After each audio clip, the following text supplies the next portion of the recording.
आवाज ही नहीं आ रही उधर।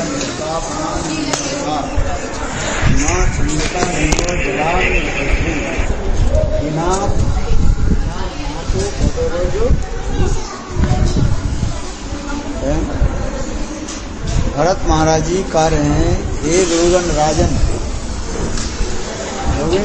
तपस्या के द्वारा, वेद पाठ अध्ययन आदि के द्वारा अथवा सूर्य आदि देवताओं की अर्चन अर्पण आदि के द्वारा भी भगवान भगवत को नहीं समझ। महतो पद रज अभिषेक, महतो की पद रज के द्वारा अभिषेक जब तक हो नहीं। महतो पद रज अभिषेक, अभिषेक शब्द की अर्थ होता है उससे संपूर्ण रूप से शरणापन्न हो जाए, एब्सोल्युटली सरेंडर। जब तक हम महत्व के चरण में संपूर्ण रूप से समर्पित नहीं हो जाए, तब तक वो पारमार्थिक वस्तु हम लोग अनुभव नहीं कर सकते। रूढ़ गणई तत्वसा न जाचे निर्वापना गृहवा न चंदसा नहीं जलाग्नि सूर्य बिना तो पद रज अभिषेक। जैसे अभी अभी हम ठाकुर जी के अभिषेक किए, अभिषेक शब्द की अर्थ होता है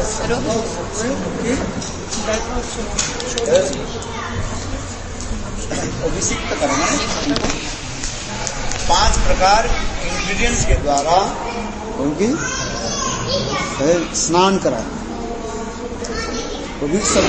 अभिषेक शब्द की अर्थ होता है स्नान करना, ये सिनोनिम होता है। ये अभिषेक जैसे करते हैं हम, दधि दुग्ध घृत मधु और चीनी शहद आदि के साथ ठाकुर जी के जैसे हम स्नान कराते हैं। और स्नान कराने के समय ये 5 जो इंग्रेडिएंट्स जो है, सामग्री है, वो क्या, इसके द्वारा ठाकुर जी जैसे संपूर्ण रूप से आच्छादित हो जाता है। जैसे जल के द्वारा आप अभिषेक करा रहे हैं, तो जल इतने परिमाण आपने डाला ठाकुर जी के ऊपर, वो ठाकुर जी पूरा जल की तरह क्या हो गया, अच्छा जी, पूरा डूब गया। ठीक उसी प्रकार अभिषेक शब्द की अर्थ होता है उसके द्वारा 5 प्रकार के इंग्रेडिएंट्स के द्वारा, सामग्री के द्वारा भगवान की आच्छादित कर देना। अर्थात तात्पर्य क्या है ना, हम ऐसे भगवान के चरण में समर्पित हो जाए जिससे और कुछ ना रहे, अवशिष्ट कुछ न रहे। अवशिष्ट क्या रहता है आपका, संसार की अनेक प्रकार की अनर्थ आदि अवशिष्ट रह जाता है, किंतु कारण सब कुछ भगवान के चरण में समर्पित कर। अभिषेक की कई तात्पर्य होता है, संपूर्ण एब्सोल्युटली ऑफर योरसेल्फ, जो कुछ भी है सब कुछ दे दो और वापिस लेना है।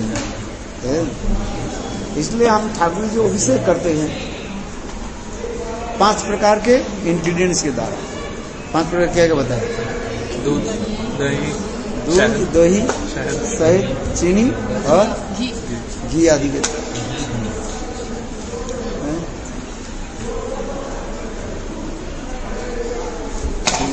ये दूध के द्वारा हम ठाकुर जी के अभिषेक करते हैं। दूध के द्वारा क्यों अभिषेक करते हैं?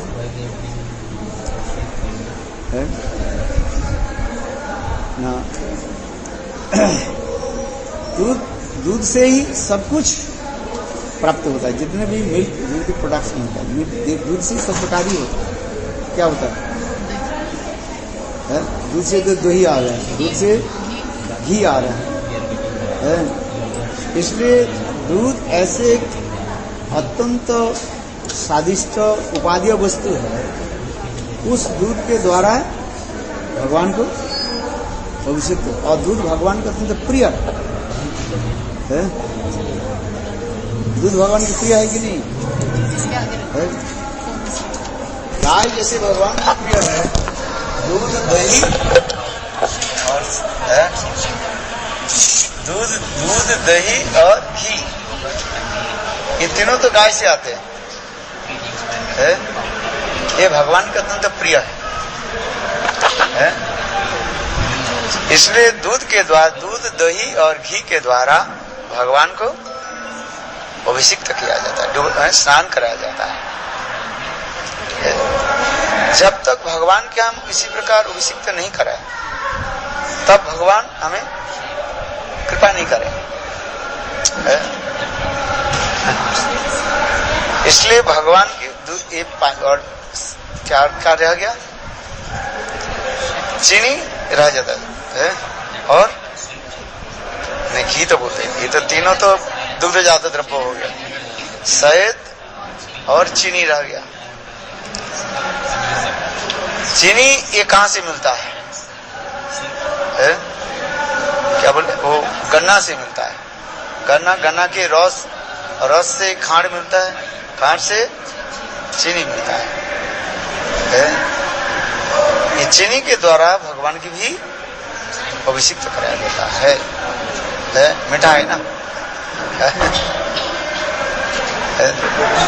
और शहद फूलों से आता है। इसलिए इस प्रकार 5 प्रकार इंग्रेडिएंट्स के द्वारा भगवान के अभिषेक कराया है। इसमें तो कुछ वैदिक रूल्स है। हर जगह में आपके क्यों इस अर्थ नहीं मिलेगा, आज समझ कई इस संसार में भी है। सूर्य, अच्छा बताओ, आम पक जाने से लाल क्यों हो जाता है? मिठाई से, ऐसे कोई बात है? बुगला क्यों सफेद होता है? दूध क्यों सफेद है? कोई शब्द जो है आप केवल तर्क के द्वारा स्थापन नहीं कर सकते। ठीक उसी प्रकार तर्कात अप्रतिष्ठानात्, शास्त्र युक्ति के द्वारा कुछ भी हम स्थापना करें, किंतु वास्तव रूप में भगवान की प्रीति के लिए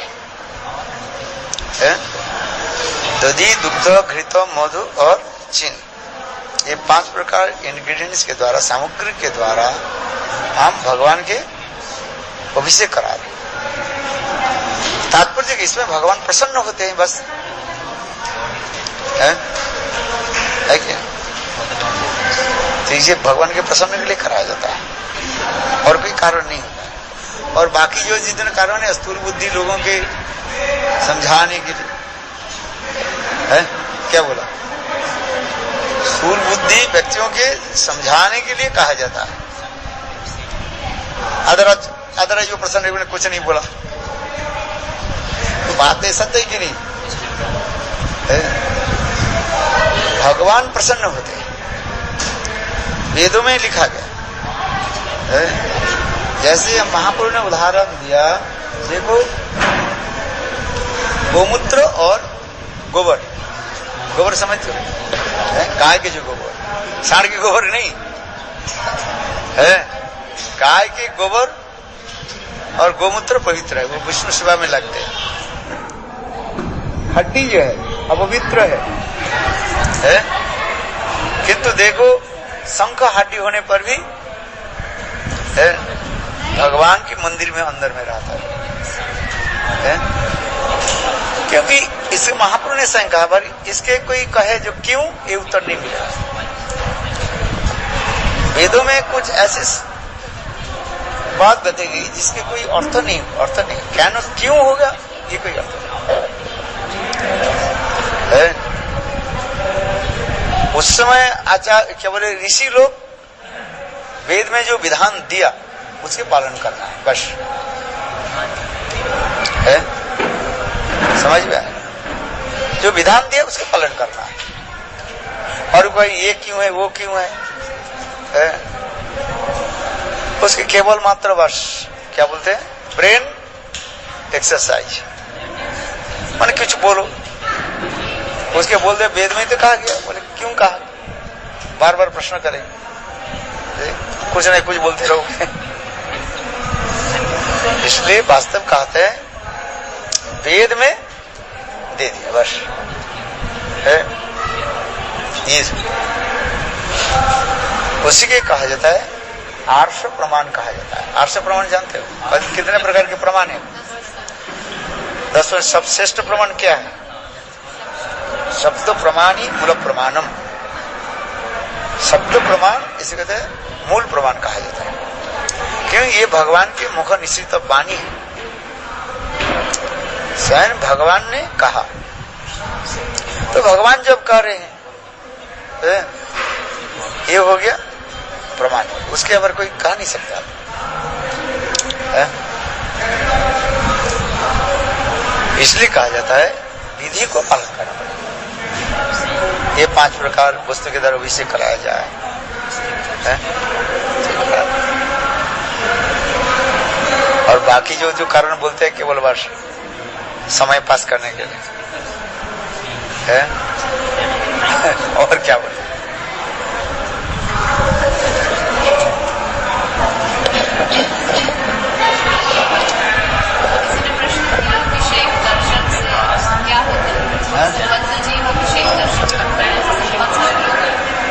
अरे बहुत लोग तो हैं, बहुत देवता लोग आते हैं, इंद्र आदि देवता लोग है, उसके शुभ माना जाता है।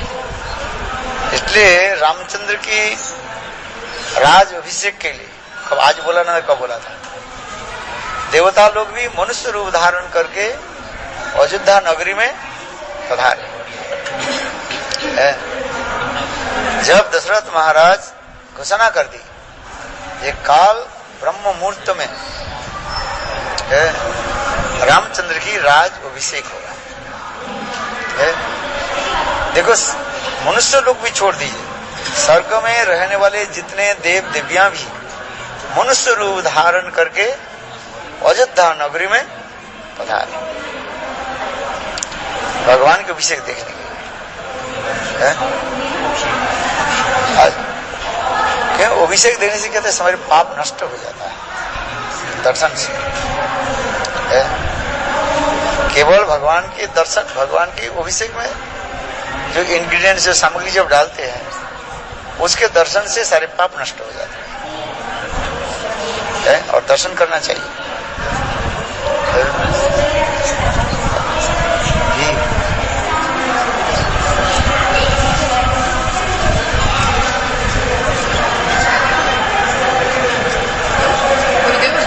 You say that Abhishek, this is like completely surrender, yeah?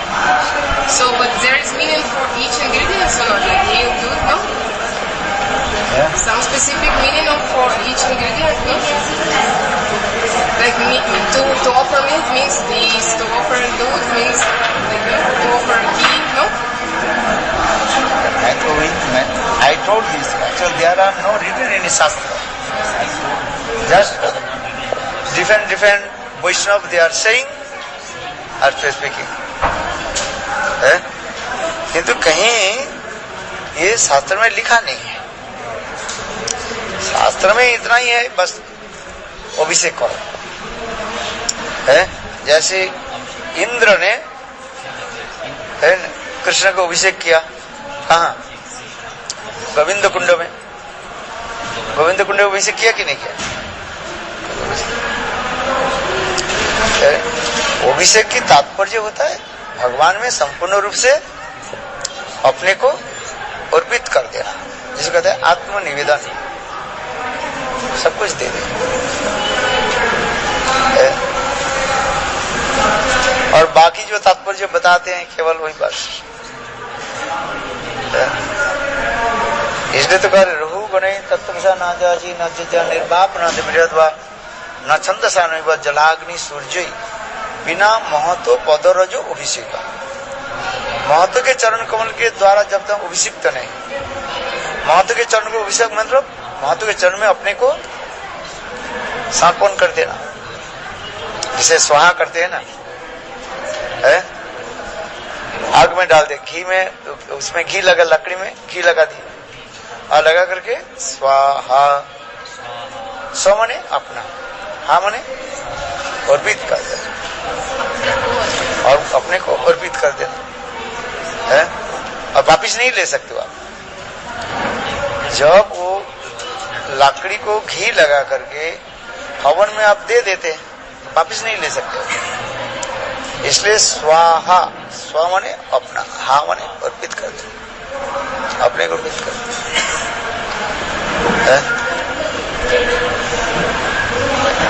तो ये सब जो है विचार में केवल स्थूल विचार आदि की तरह चलना नहीं है। क्या विचार लेना चाहिए? सूक्ष्म विचार लेना चाहिए, है कि नहीं? है? Abhishek in spiritual world. हाँ? What is they doing? Abhishek to Krishna or how is going on there? There. Where? Spiritual world. How is going on Abhishek there? There no need. Sam Lila called, that is called Nitya Lila. Sam is called Naimittik Lila. Nitya Lila always going on. Naimittik Lila just the bhav matra hai. Bhav mane according to the mood. वहां पर कृष्ण की जन्म लीला नहीं है। हाँ? भाव मतलब कि आज कृष्ण माँ जुदा के गर्भ से जन्म लिया, बस इतना ही तक। किंतु वहीं पर जन्म की लीला दिखाई नहीं जाता है? इसलिए कह रहे हैं, ये समस्त लीला को कहा जाता है नैमित्तिक लीला कहा जाता है। और नित्य लीला कृष्ण के गोपियों के साथ रास विहार आदि करना, ये सब नित्य लीला माना जाता है।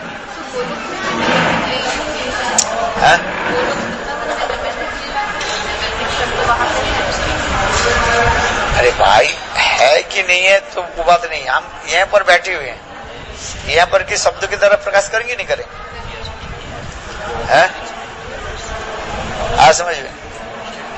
अब बंगाल के चावल खाओगे तो बंगला बोलना पड़ेगा, और यूपी के चावल खाना पड़ेगा तो हिंदी बोलना पड़ेगा। गुरुदेव ने कहा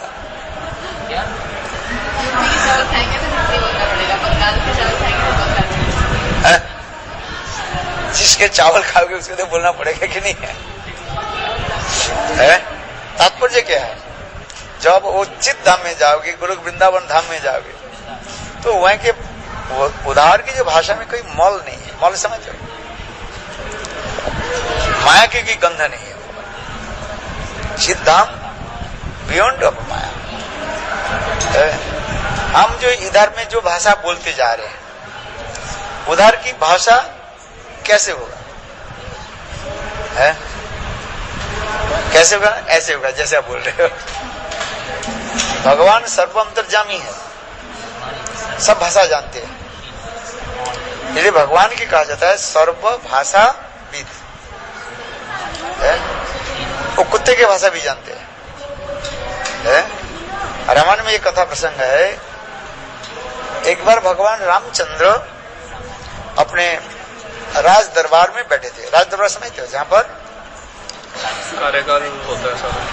कार्यकाल होता है। कार्यकाल होता है, जहाँ पर न्याय विचार होता है, न्यायाधीश, कोर्ट मानो है।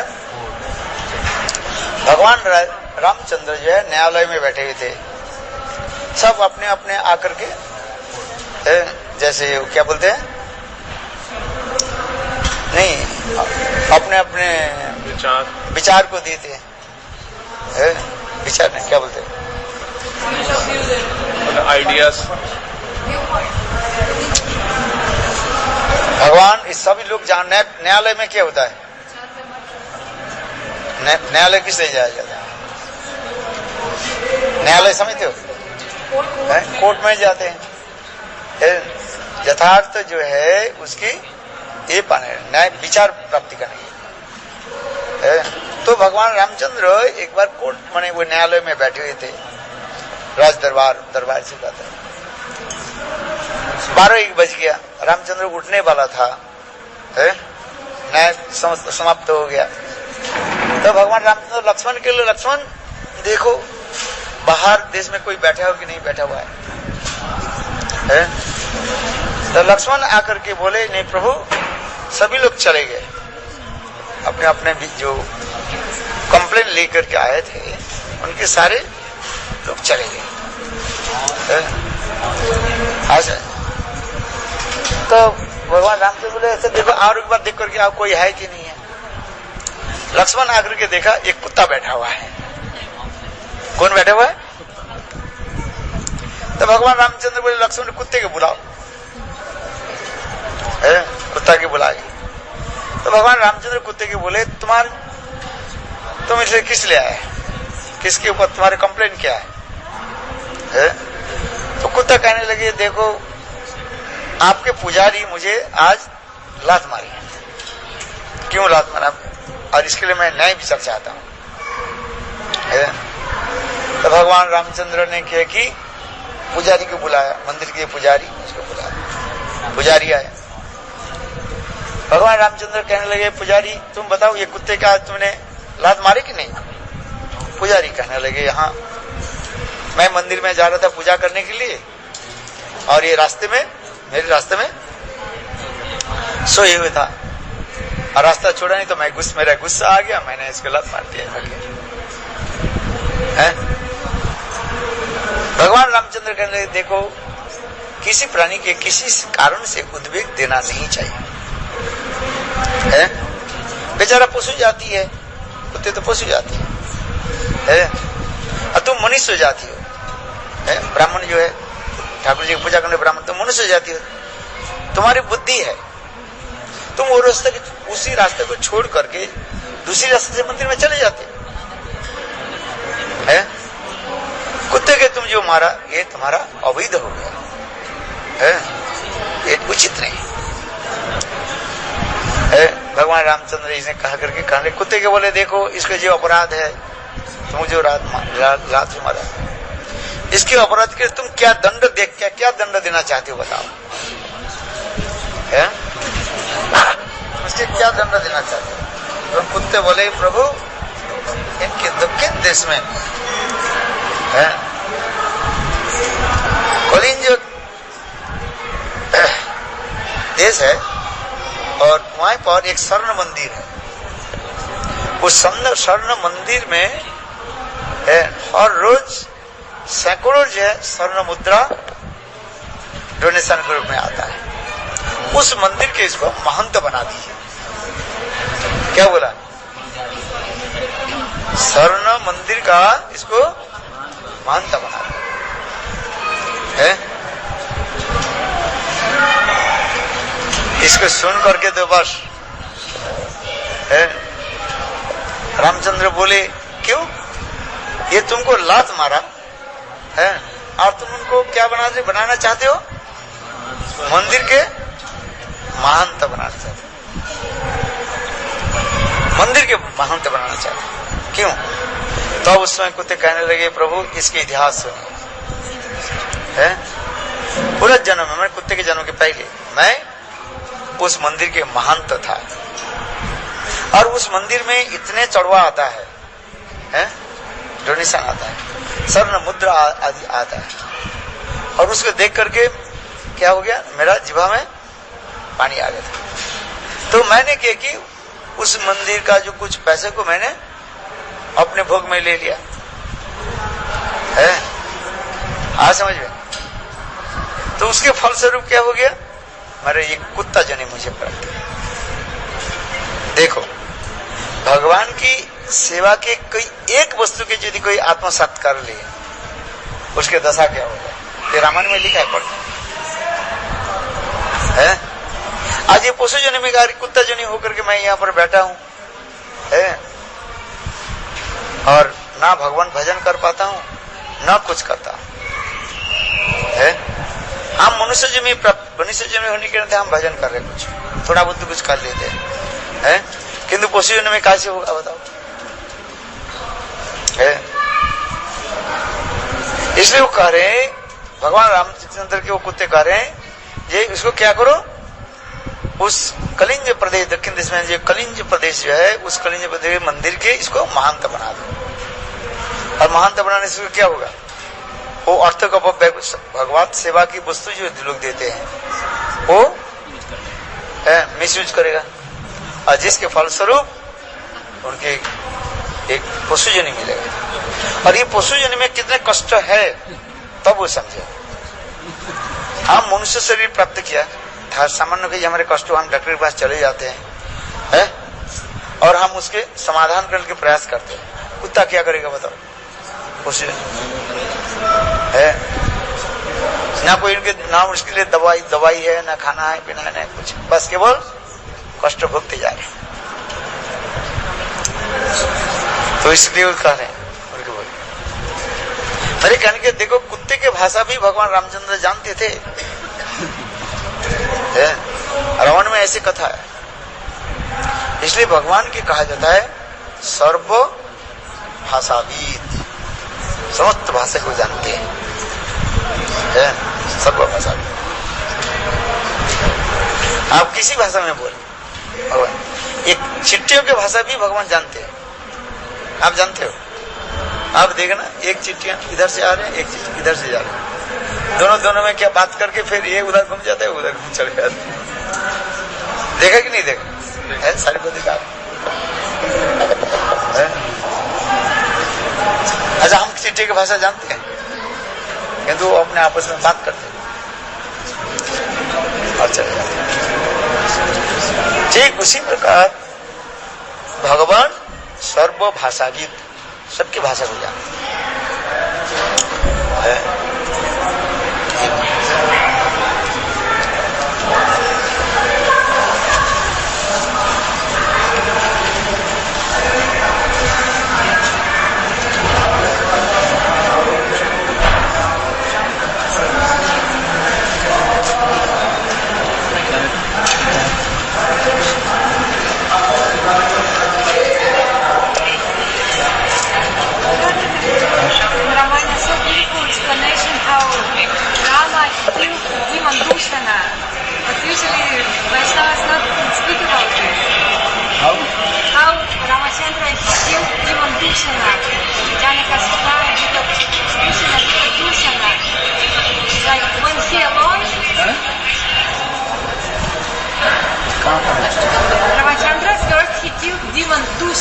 Before Ravana.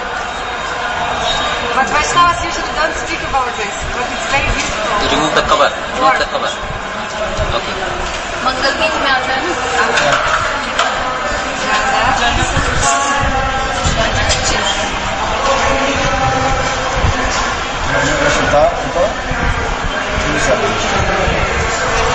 और दूसरा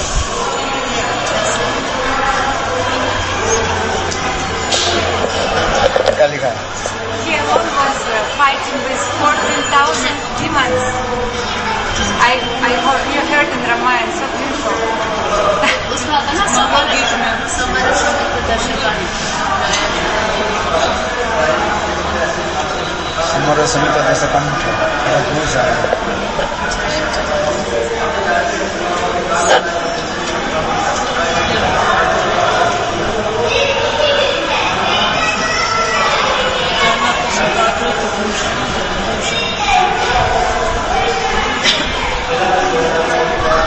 जनक सुता तो भूषण लिखा है, भूषण का कमल कमल लोचन भव मोचन त्रिभुवन भव निधान जय जगदीश जनक जनक सुता जित, ये तो भूषण लिखा, जित दूषण, जित दूषण माने कि सारे अनर्थ के उन्होंने क्या कि नाश कर, जित दूषण जनक पिता, जनक पिता भूषण जित दूषण समर समित पंच पंच जय जगत।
रामादि मूर्तिषु कला नियमेन तिष्ठन् नाना अवतारो मकुल भुवनेषु किंतु।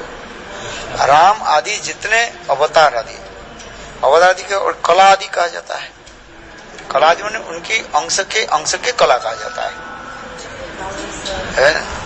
जितने भगवत अवतार के अंश और अंश के कला कहा जाता है।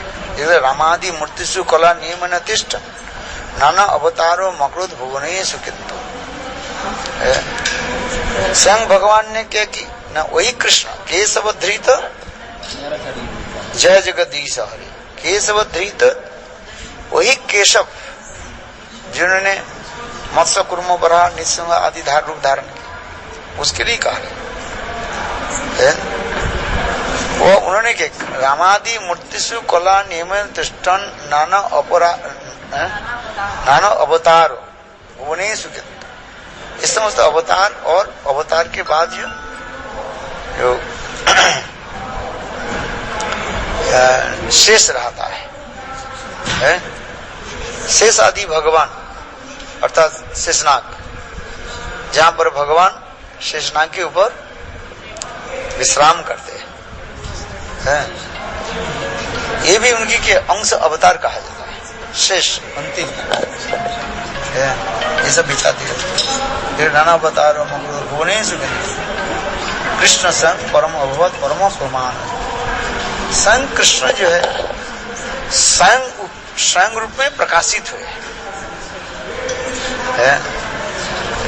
एक स्वयं रूप होता है, एक तदिकात्म रूप होता है। स्वयं रूप किसको कहा जाता है? ब्रेन खराब हो जाएगा। स्वयं रूप से कहा जाता है किसी रूप के अपेक्षा नहीं करके स्वयं सदस्फूर्त रूप में जो विराजमान होते हैं उसके स्वयं रूप कहा जाता है। और वही स्वयं रूप के जो प्रकाश प्रकाश कहा जाता है, मैनिफेस्टेशन जो कहा जाता है। एक होता है स्वयं रूप, स्वयं प्रकाश, तीन होता है। पहले स्वयं रूप, तदेका रूप, आवेश।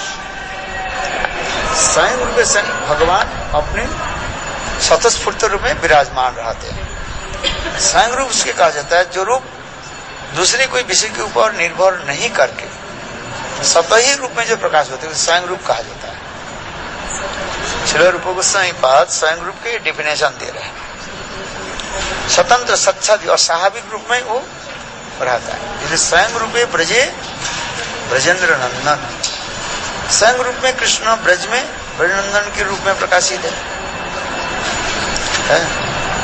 इसलिए तीन प्रकार स्वयं रूप, तदिका रूप और आवेश। स्वयं रूप है दो भाव में विभाजित किया, स्वयं रूप और स्वयं प्रकाश। ये दिखा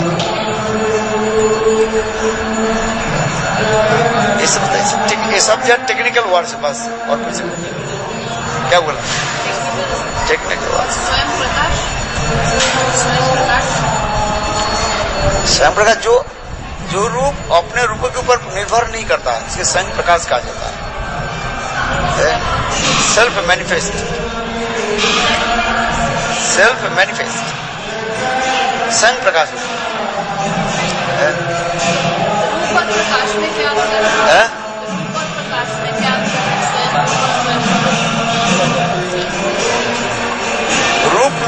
रूप में होता है क्या ना, रूप को भी परिवर्तन हो सकता है। प्रकाश जो कर है वो परिवर्तन नहीं हो सकता। इतना ही तो बस है।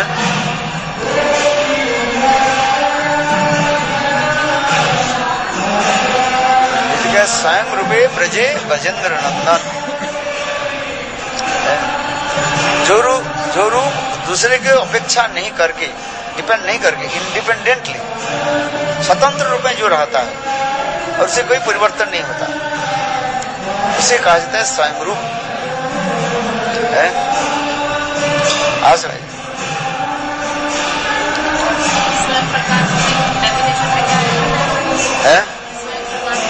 स्वयं प्रकाश में एक होता है प्राभव, एक होता है वैभव। वैभव माने ऐश्वर्य युक्त होता है। ये वैभव, इनके ये सब वैभव है। वैभव शब्द के अर्थ होता है ऐश्वर्य होता है, अपुलेंस। रामादि मूर्तिषु कला नियमेन तिष्ठन् नन अवतारो मुकुरुत भुवनेषु किन्तु। ये राम आदि जो अवतार जो है, ये राम आदि अवतार कहाँ से हुए? कृष्ण से हुए। कृष्ण से होकर के फिर स्वयं रूप में नहीं रहते, वो दूसरे रूप के प्रकाश, दूसरे के ऊपर प्रकाश, वो क्या बोलते हैं, निर्भर करता है, आवेश में आता है, नहीं आवेश कर, स्वयं रूप स्वयं प्रकाश में आता है। ये आवेश होता है, एक आवेश दो प्रकार की होता है, स्वयं प्रकाश और क्या बोलते हैं, प्राभव और वैभव। एक होता है प्राभव, प्राभव शक्ति को होता है जिसे प्रभाव को, अपने प्रभाव को विस्तार करना है। आज जिस प्रकार एक राजा प्रजाओं के ऊपर अपने प्रभाव को विस्तार करते हैं, कैसे? अपने शौर्य विद्रोह क्रिया आदि के द्वारा है। भगवान जो है उसी प्रकार जो है वो प्रभाव के विस्तार करते हैं, ये समस्त विस्तार करते जा रहे हैं अपने बल बुद्धि आदि के द्वारा है। इसलिए भगवान उसी प्रकार अपने स्वरूप के मुँह पर प्रकाश करते हैं। फिर उसके दो कहते हैं, एक बलदेव रूप में है, बलदेव रूप में प्रकाशित हो रहे हैं, और स्वयं जो है प्रकाश आदि करते हैं, जैसे ऐश्वर्य आदि दिखाते रहते हैं। जैसे कृष्ण एक ही साथ में सभी गोपियों के साथ विराजमान हो रहे हैं, अथवा कहते हैं कृष्ण इतने द्रुत गति से है, Krishna he goes one gopi to another gopi very quickly he goes, जिसको कहते हैं अलाहाबाद चक्र के भांति। अलाहाबाद जैसे एक जलती हुई लाकड़ी के यदि अति तीव्र गति से घुमाया जाए क्या दिखाई पड़ेगा? वो चक्र दिखाई पड़ेगा, किंतु उसमें है ही नहीं, वो चक्र नहीं है, वो तो विच्छिन्न था, छिन्न था, भाग भाग था, किंतु द्रुत गति से घुमाने से ऐसे लग रहे हैं वो है सर्कल दिखाई पड़ रहा है। तो भगवान उसे कहते उसी प्रकार चलते जा रहे, लीला आदि करते जा रहे। जिस प्रकार चैतन्य महाप्रभु जब रथ यात्रा के समय एक भक्त के पास दूसरे भक्त के पास जाते, वो भी उसी प्रकार जा रहे हैं अति द्रुत गति से, और सभी भक्त सोचते हैं भगवान हमारे पास है। तो उसी प्रकार इसमें से विचार दिया गया है। ये कहता है, एक होता है प्राभव होता है, और एक होता है प्राभव से तुम अपने प्रभाव को विस्तार करना, सूर्य बीजों के द्वारा किसी के ऊपर विस्तार करना, जिससे वो कंट्रोल रहता है। इसे कहता है प्राभव, और एक होता है वैभव। वैभव किसको कहा जाता है? विभुता की प्रकाश करना। यद्यपि दोनों कोई एक ही जैसे दिखाई पड़ता है, सिनोनिम दिखाई पड़ता है, किंतु सूक्ष्माति सूक्ष्म रूप में विचार करने से उसके भेद दिखाई पड़ता है।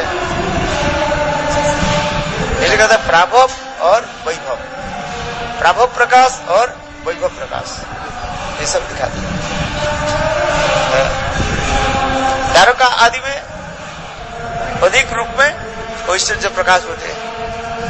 भगवान के 3 धाम नित्य है, मथुरा, वृंदावन और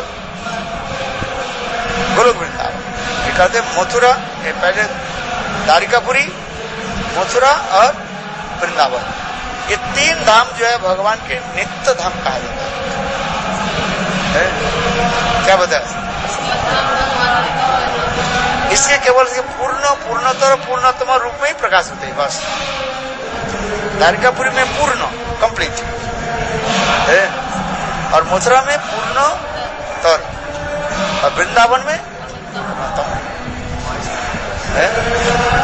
सुपरलेटिव और कम्पलेटिव डिग्री आदि करके दिखाना जाता है। तात्पर्य क्या ये सब भगवान की जो है ऐश्वर्य प्रकाश अधिक द्वार है और कुछ नहीं है।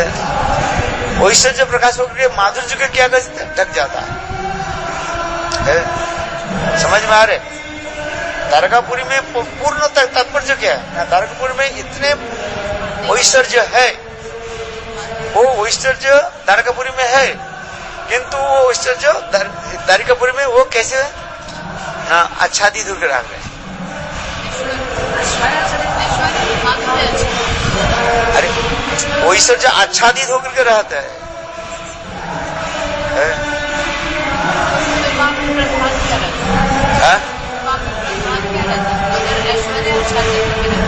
अरे तो उसके वृंदावन आ जाते ना। आप नहीं समझ रहे, मैं जो बोल रहा था थोड़ा उसके समझो। द्वारकापुरी में जो ऐश्वर्य, मथुरापुरी में ऐश्वर्य और वृंदावन में ऐश्वर्य, वो ऐश्वर्य के प्रकाश की तारतम्य कह रहे।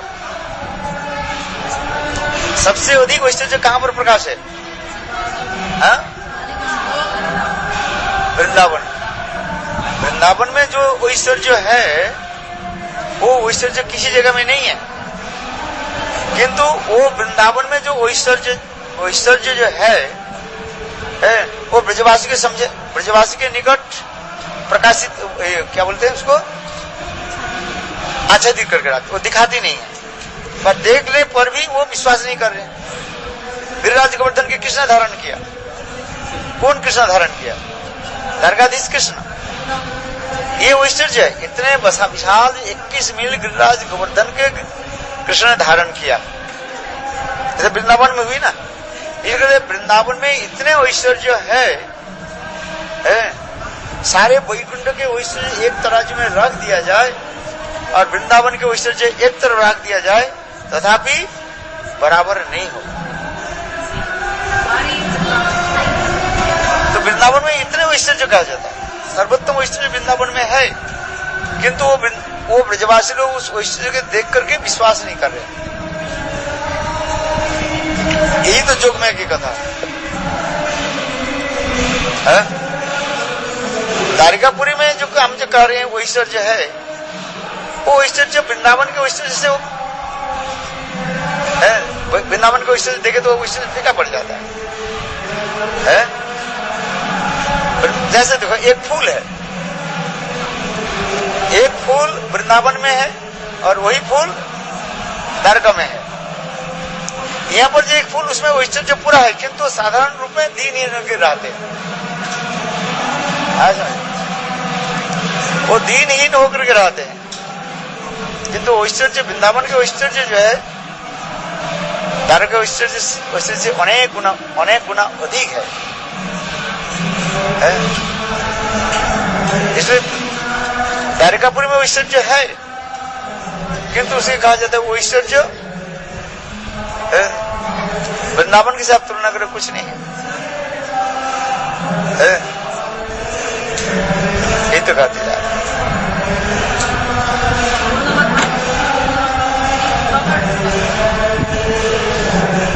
हम इसको समझाने के लिए कहते हैं कि इधर ऐश्वर्य माधुर्य के द्वारा ढका हुआ है। ये तो केवल शब्द प्रयोग आदि हम कर रहे हैं, किंतु वास्तव ऐसे नहीं होता। जब वो किसके साथ चैतन्य चैतन्यामृत में वर्णन होते जा रहे हैं, जो ब्रजवासी लोग जो ऐश्वर्य जो है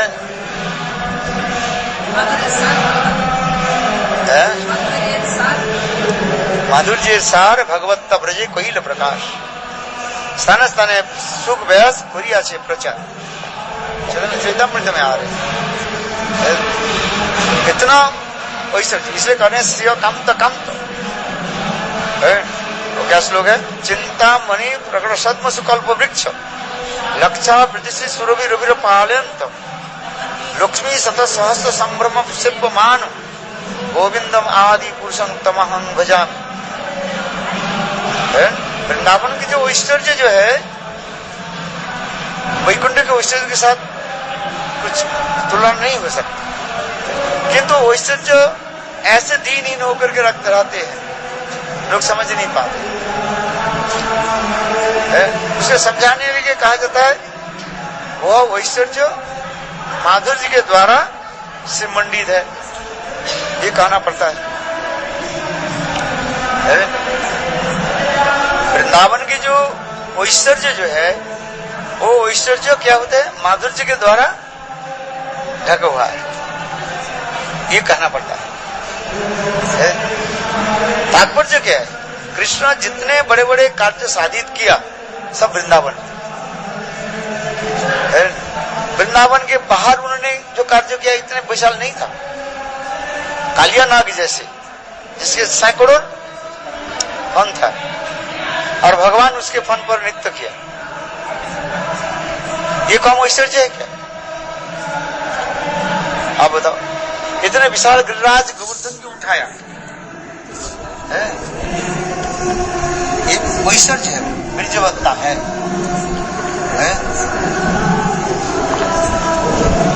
तारकापुरी आदमी असुर को मारा ठीक है, कोई बड़ी बात नहीं है।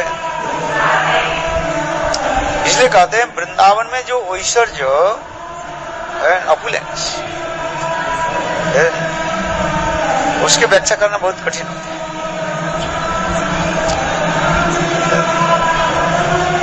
वही कहते हैं, इसलिए कहते हैं पूर्ण, पूर्णतर और पूर्णतम। कहां कहां पर अपने सौंदर्य माधुर्य की प्रकाश करते जा रहे हैं, वैभव आदि प्रकाश करते जा रहे हैं। एक राजा के पास अनेक धन है किंतु वो धन दिखाते नहीं है, वो छुपा करके रहते हैं। जैसे महासमुद्र में बड़े बड़े मछलियां रहते हैं किंतु देखो समुद्र के जल को वो तरंगायित नहीं करते, और छोटी सी जगह में थोड़ा सा छोटे छोटे मछली रहे वो बिल्कुल क्या करते हैं, तोल पार करते हैं। ठीक उसी प्रकार ब्रज में इतने ऐश्वर्य है, वो दीनहीन होकर रहता है भगवत सेवा के, ठीक है। उसके धन्यवाद।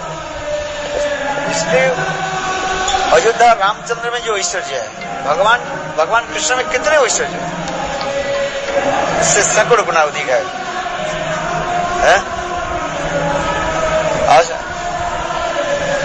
इसलिए शास्त्र में लिखा है नजत्र श्लोक कहाँ है, क्या श्लोक, जहां पर सूर्य की जरूरत नहीं होता है, भगवान की केवल चरण कमल की नख चंद्रमा छटा से उच्चारण प्रकाशित है। इस जगत में सूर्य प्रकाश होने पर, उदित होने पर प्रकाश सूर्य के रूप में वहां पर विराजमान है। क्यों? लीला करने के लिए। न तो भासोति सूर्य, न तो तारका, उस जगत में जरूरत नहीं है, तथापि भगवान लीला आदि करने के लिए, लीला वैभव प्रकाश करने के लिए ये सब दिखाते हैं। राधा आदि गोपियां कृष्ण के मिलन के लिए जाती है। यदि सूर्य नहीं हो, अंधकार नहीं हो तो लीला प्रकाशित नहीं होगा। वहां पर भी कृष्ण पक्ष और शुक्ल पक्ष रहता है, समझ में आया? वहां पर भी अमावस्या है, वहां पर भी पूर्णिमा है। ये केवल लीला संपादन करने के लिए और भगवान की लीला रस आस्वादन कराने के लिए जो मैंने ये सब करा दिया है। केवल भगवान के अंग नौका चंद्रमा की छटा जो है, नौक के चंद्रमा होते हैं ना, सबके नौक में एक चंद्रमा है, देख लो, है यहाँ पर है ना, सफेद सफेद रहता है। और भगवान की नौक में जो चंद्रमा की छटा जो है, the rays of the moon, तो भगवान की जो नौक चंद्रमा छटा जो उसके द्वारा वो अपने आप प्रकाशित हो जाती है। तथापि वहां पर चंद्र उदित होते हैं, वहां पर सूर्य उदित होते हैं, वहां पर दिन होता है, वहां पर रात होती है। क्यों? नहीं ये लीला संपादन करने है। क्योंकि वो चित जगत गोलोक वृंदावन जो है, गोलोक वृंदावन की क्या कहा गया, वो उस जगत के शुद्ध रूप में सब कुछ है। इस जगत में इस जगत में क्या कहा जाता है, विकृत प्रतिफलन कहा जाता है। ये जगत जो है, हम जो जगत में रह रहे हैं, इस जगत के कहा जाता है चित जगत की विकृत प्रतिफलन। जब तुम्हें लिखा है ना, देखो इस जगत में जो कुछ भी देख रहे हैं सब विकृत रूप में है, और उस जगत में सब शुद्ध निर्मल रूप में विराजमान है। वहां पर भी लोग है, वो सब कैसे है, उनके चित्त शरीर है। ये सब वर्णन होते हैं। वहां पर गोपी है, सब वृंदावन सब विराजमान है, गाय है, जो कुछ भी जगत में देख रहे हैं उस जगत में तो है, किंतु इस जगत में सब विकृत प्रतिफलन दिखाई पड़े। कि ये जगत की कहा जाता है माइक जगत है, और माया के त्रिगुणा के द्वारा विकार प्राप्त हुए हैं, सत्व रजो तमो गुण के द्वारा दूषित हुए हैं।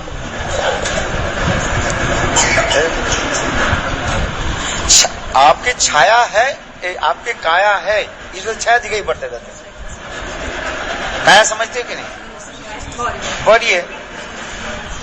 जिसको बॉडी नहीं है उसके छाया कहां से आ जाएगी। अर्थात चित जगत में यदि वस्तु नहीं रहे, इस जगत कैसे हो जाए, इसलिए प्रमाण दे रहे हैं। ये चित जगत में जो कुछ भी वस्तु है वो सब शुद्ध रूप में विराजमान है। इस जगत में क्या है, विकार हो जाता है।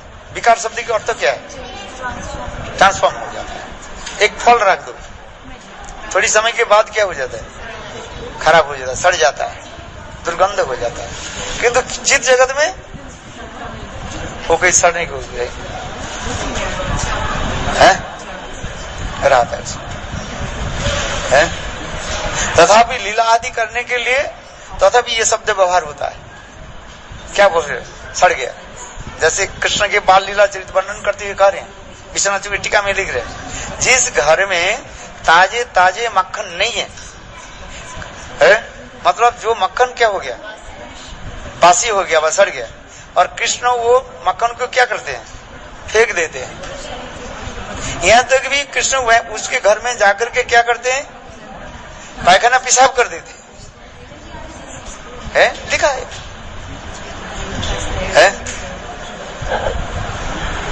तो उस जगत में भी जो ताजा माखन नहीं है, इसके मतलब बासी माखन, बासी समझते हो, विकारशील माखन, उस समय उस जगत में होना नहीं है। किंतु लीला शक्ति लीला करने के लिए व कृष्ण के आनंद प्रदान देने के लिए ऐसे दिखाते हैं, इसलिए उस जगत में कोई विकार शब्द नहीं है, विकार नहीं, किंतु अविकारी होकर के विकार की भांति दिखाते रहते हैं। इस जगत में हम वृद्ध हो जाते हैं, उस जगत में कोई वृद्ध नहीं होता है, तथापि वृद्ध दिखाई पड़ते रहते हैं। उस जगत में ओल्ड मैन है कि नहीं है, ओल्ड मैन है। तो इस जगत में ओल्ड मैन वृद्ध लोग, उस जगत में वृद्ध लोग, वो ऐसे नहीं हो केवल लीला आदि संपादन करने के लिए वृद्ध ही रहता है, और वहां पर चुबक रहता है। वो जोग माया ऐसे स्थापित कर देते हैं। इसलिए कृष्ण के लीलाओं को जो है समझना इतने सहज नहीं है। हमारे जीव गोस्वामी पाद कह रहे हैं, कृष्ण लीला के जो उनके जो शरीर के जो वर्णन होते जा रहे हैं, the body of Krishna, Krishna के शरीर के कितने तौर में भाग किया है। कृष्ण के लीला की होता है, एक होता है राजकुमार लीला होता है? राजकुमार लीला, राजकुमार लीला समझते हो? जैसे राजपुत्र होते, खानदान के घर में लोग लड़का होता है, मोटे छोटे होते कि नहीं होते हैं? जो अच्छा दूध घी खे खाने वाले जो होते हैं, मोटा छोटा होते हैं ना। ये पंजाब में जाए कितने बड़े बड़े सब आदमी होते हैं। आप पंजाब के मैं पंजाब आप दिल्ली में रह रहे, पंजाब के लोग कितने ऊंचे ऊंचे होते हैं कि नहीं होते, तगड़े होता है, सरदार है? कितने भोग लगते हैं?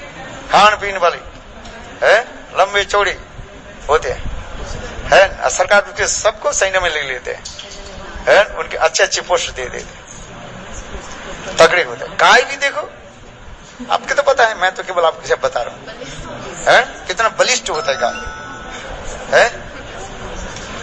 है कि नहीं? ठीक उसी प्रकार कृष्ण की लीलाओं की कार्य, एक होता है राजकुमार लीला कहा जाता है, एक देव लीला होता है। कृष्ण की लीला की इस प्रकार हमारे जीव गोस्वामी पाद बता रहे हैं। एक देव लीला तो है। देव लीला क्या है? जैसे देवता लोग अपने की इच्छा के अनुसार शरीर को धारण कर लेते हैं, ठीक उसी प्रकार कृष्ण स्वयं भगवान है। भगवान होने के नाते जैसे जैसे रसों के उपयोगी भक्त होते हैं, उस भक्त के अनुसार वो रूप धारण कर लेते हैं। समझ में आ रही? कृष्ण जब कंस की एरिना में प्रवेश किया है, कंस के रंगालय में प्रवेश किया, सब प्रकार के रसों के लोग अलग अलग रूप में देख रहे हैं। एक ही कृष्ण तो, किंतु वो कृष्ण ऐसे जोगमय के द्वारा किया जो दास रस के है उसको देख रहे हैं, जो बात्सल्य रस के है उसके पुत्र के रूप में दर्शन हो रहे हैं, कृष्ण के छोटा बाल गोपाल के रूप में दर्शन हो रहे हैं, सखा लोग उनके सख रूप में दर्शन कर रहे हैं। तो और जो माधुर्य रस के कांता भाव के होते हैं, और क्या देख रहे हैं? ये साक्षात कामदेव के रूप में दर्शन हो रहे हैं। जस्य जातिशीर भावना सिद्धिर भवती तादृशी है। भगवान एक ही तो है। इसलिए लीला को संपादन करने के लिए लीला शक्ति उस प्रकार व्यवस्था कर देते हैं। इसलिए कहा जीव गोस्वामी के विचार दे रहे हैं। कृष्ण के एक लीला कहते हैं राजकुमार लीला, और क्या बताया?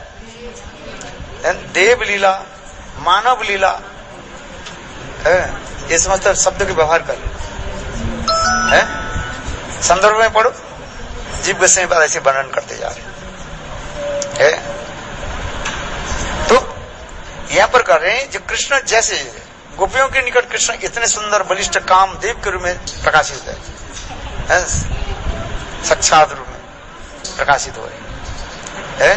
सखाओं देख रहे हैं हमारे बात, हमारे क्या सखा जैसे है, बस हंसी दिल्ली की कर है। तो उसी प्रकार पे है कृष्ण इतने सुंदर रूप धारण कर ले, भगवान है ना। ये लीला की वैशिष्ट दिखाते जा रहे हैं। और हाँ, आप लोग जाओ, you have to go take prasadam है। आदर प्रसादेन प्रहारेण धनंजय है। सब प्रसाद लो। क्या बोला? डाउनस्टेयर्स बेसमेंट में। बेसमेंट में जल्दी जल्दी जाओ, लाइट खत्म हो जाए। चलो, मैं तो बोलते रहूंगा।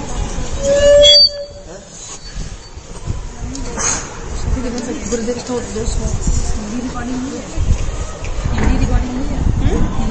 जरा याद रखो, किसी जन्म जन्मांतर में कभी काम में आएगा है। आइए काम, ये भगवान के 3 प्रकार की लीला के बारे में बता दिया। क्या क्या बताया? देव लीला, मानव लीला, देव लीला,